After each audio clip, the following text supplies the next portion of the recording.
नमस्कार, मैं रचना Sharma. चढ़ीगढ़ time TV देख रहे हैं सभी दर्शकों का स्वागत करती हूं। आप देख रहे हैं हिंदी के समाचार। समाचारों की शुरुआत से पहले एक नजर आज की मुख्य सुर्खियों पर।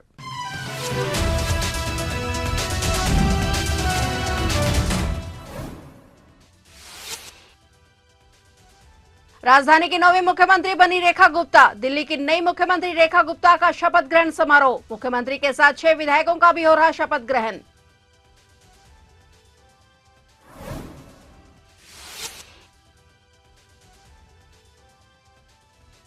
अमेरिका में बड़ा विमान हादसा। दक्षिणी एरिजोना में विमानों की भीषण टक्कर। हादसे में 2 पायलटों की मौत।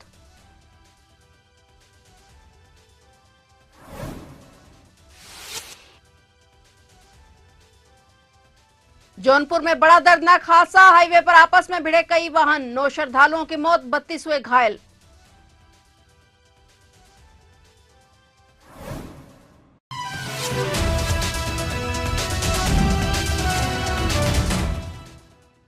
और अब समाचार विस्तार से।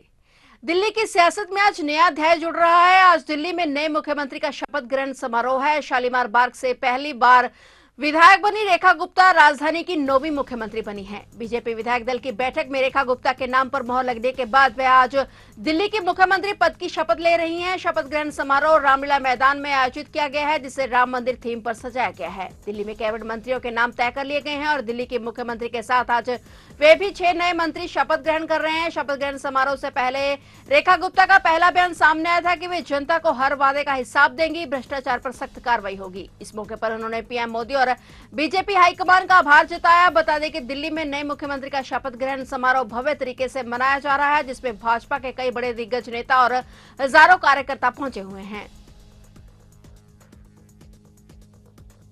अमेरिका में बड़ा हादसा हो गया। दक्षिणी एरिजोना में 2 छोटे विमानों के बीच भीषण टक्कर हो गई और हादसे में 2 पायलटों की मौत हो गई है। घटना की सूचना मिलते ही पुलिस और रेस्क्यू टीम पहुंची। राहत बचाव कार्य किया गया। हादसा कैसे हुआ, कारण का पता लगाने फेडरल एविएशन एडमिनिस्ट्रेशन और नेशनल ट्रांसपोर्टेशन सेफ्टी बोर्ड की टीमें जांच कर रही हैं। हादसा टक्सन के मराना रीजनल एयरपोर्ट पर हुआ और बता दें कि 2025 में अमेरिका में 5वां बड़ा विमान हादसा हुआ है। इससे पहले अलास्का, वाशिंगटन डीसी, फिलाडेल्फिया और टोरंटो में हुए हादसे में 70 से ज्यादा लोग जान गंवा चुके हैं। 7 दिन पहले एरिजोना में रनवे से फिसलकर एक विमान बिजनेस जेट से टकराया था और हादसे में मोटली क्रू गायक विस नील के स्वामित्व वाले निजी जेट के 2 पायलटों की मौत हो गई थी।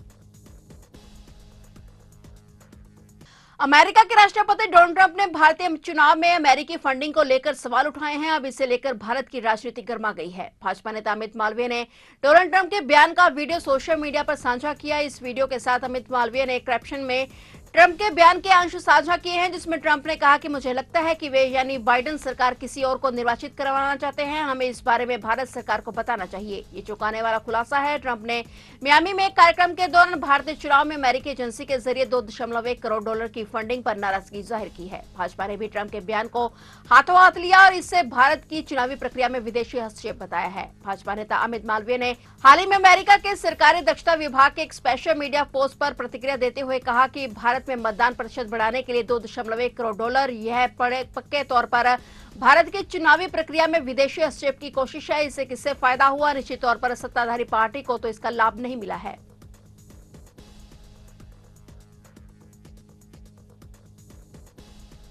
जौनपुर जिले में आज गुरुवार दर्दनाक हादसा हो गया। वाराणसी लखनऊ राष्ट्रीय राजमार्ग 731 के सरोखनपुर अंडरपास पर एक भीषण हादसा हो गया। 2 वाहनों की भिड़ंत में टाटा सुमो में सवार 5 लोगों की मौत हो गई, जबकि 6 लोग गंभीर रूप से घायल हो गए। उसी घटना के समय एक बस ट्रेलर से भिड़ गई और इस हादसे में बस में सवार 3 लोगों की भी मौत हो गई, जबकि 27 लोग घायल हो गए। सभी घायलों को सीएससी में जिला अस्पताल रेफर कर दिया गया है। हादसे के बाद एक और श्रद्धालु की मौत अस्पताल में इलाज के दौरान हो गई। ऐसे में मरने वालों की संख्या 9 हो गई है। बस में सवार सभी लोग दिल्ली के बताए जा रहे हैं, जो चित्रकूट से प्रयागराज होकर वाराणसी दर्शन के बाद अयोध्या जा रहे थे, और वहीं सुमो सवार सभी झारखंड के हैं, जो वाराणसी से अयोध्या दर्शन करने जा रहे थे। हादसे के बाद मौके पर चीख पुकार मच गई। घटना उस वक्त हुई जब बस में सवार दर्शनार्थी सो रहे थे और घटना के बाद आनंद फानन में सभी को अस्पताल पहुंचाया गया। वहीं मृतकों के परिजनों में कोहराम मच गया है। घटना की सूचना मिलते ही प्रभारी निरीक्षक गजानन चौबे, मेयर फोर्स और तहसीलदार राकेश कुमार मौके पर पहुंचे और पुलिसकर्मियों ने सभी घायलों को उपचार के लिए सीएससी पहुंचाया। प्राथमिक उपचार के बाद सभी को जिला अस्पताल रेफर कर दिया गया। पुलिस ने सभी 8 शवों को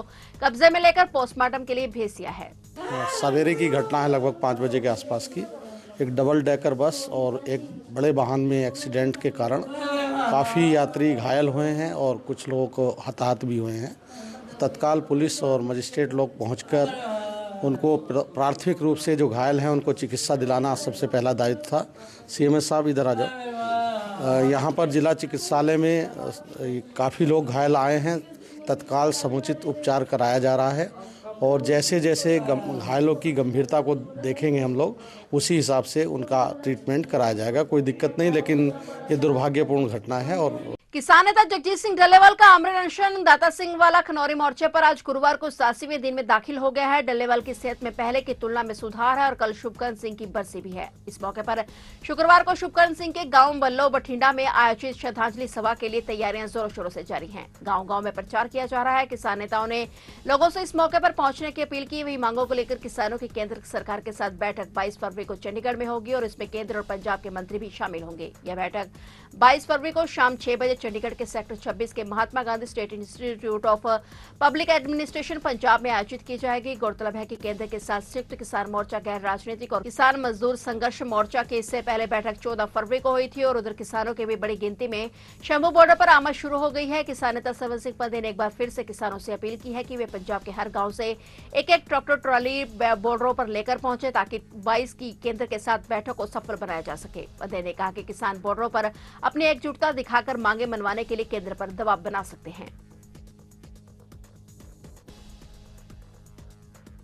उत्तर प्रदेश के प्रयागराज महाकुंभ का गुरुवार 20 फरवरी को आज 39वां दिन है। आज भी कुंभ में जबरदस्त भीड़ है। संगम आने जाने वाले सभी रास्तों पर 10 किलोमीटर तक श्रद्धालुओं की भीड़ है। प्रयागराज के बाहर की पार्किंग में वाहनों को रोका जा रहा है। भीड़ के चलते प्रयागराज आने जाने वाली 8 ट्रेनें 28 फरवरी तक रद्द कर दी गई हैं। 20 फरवरी को महाराष्ट्र कैबिनेट प्रयागराज पहुंच रही है और सीएम देवेंद्र फडणवीस सहित सभी मंत्री संगम में डुबकी लगाएंगे। उत्तर प्रदेश के प्रयागराज में 13 जनवरी को महाकुंभ का आगाज हुआ था और अब तक 57 करोड़ श्रद्धालु संगम में डुबकी लगा चुके हैं। 24 फरवरी को महाकुंभ का समापन होगा और भीड़ के चलते दारागंज स्थित संगम स्टेशन को 26 फरवरी तक के लिए बंद कर दिया गया है। महाकुंभ में तैनात अफसरों की ड्यूटी 27 फरवरी तक बढ़ा दी गई है। प्रशासन का अनुमान है कि शुक्रवार से महाकुंभ में भीड़ और ज्यादा बढ़ेगी क्योंकि यह महाकुंभ का आखिरी वीकेंड है। झमाझम बारिश, कड़ाके की ठंड और बर्फबारी का खूबसूरत नजारा। बदले मौसम के मिजाज के चलते आज उत्तराखंड की पहाड़ियां जन्नत सी खूबसूरत नजर आ रही हैं। प्रदेश में आज सुबह से बारिश का सिलसिला जारी है। कुछ जिलों में हल्की बूंदाबांदी हो रही है तो कहीं कुछ जगह पर तेज बारिश है। केदारनाथ, गंगोत्री और यमुनोत्री में खूब बर्फबारी हो रही है। उत्तरकाशी, हर्षिल घाटी और जनपद की ऊंचाई वाले इलाकों में सुबह से बर्फबारी जारी है। वहीं गंगोत्री, यमुनोत्री में भी बर्फबारी पड़ रही है और निचले इलाकों में घने बादल छाए हुए हैं। बीते 2 दिनों तक लगातार हुई बर्फबारी से बद्रीनाथ धाम में करीब 6 इंच तक ताजी बर्फ जम गई, जिसे देखते हुए जिलाधिकारी ने आला अधिकारियों के साथ धाम जाने का कार्यक्रम रद्द कर दिया। धाम में मौसम बदलने की से कड़ाके की ठंड पड़ रही है और बता दें कि बद्रीनाथ धाम की तीर्थ यात्रा 4 मई से शुरू हो जाएगी। यात्रा तैयारियों को लेकर अभी तक प्रशासनिक टीम धाम नहीं पहुंच सकी है। तो आप देख रहे थे हिंदी के समाचार और नए समाचारों के साथ फिर से हाजिर होंगे। तब तक के लिए देखते रहिए चढ़ती कला टाइम टीवी।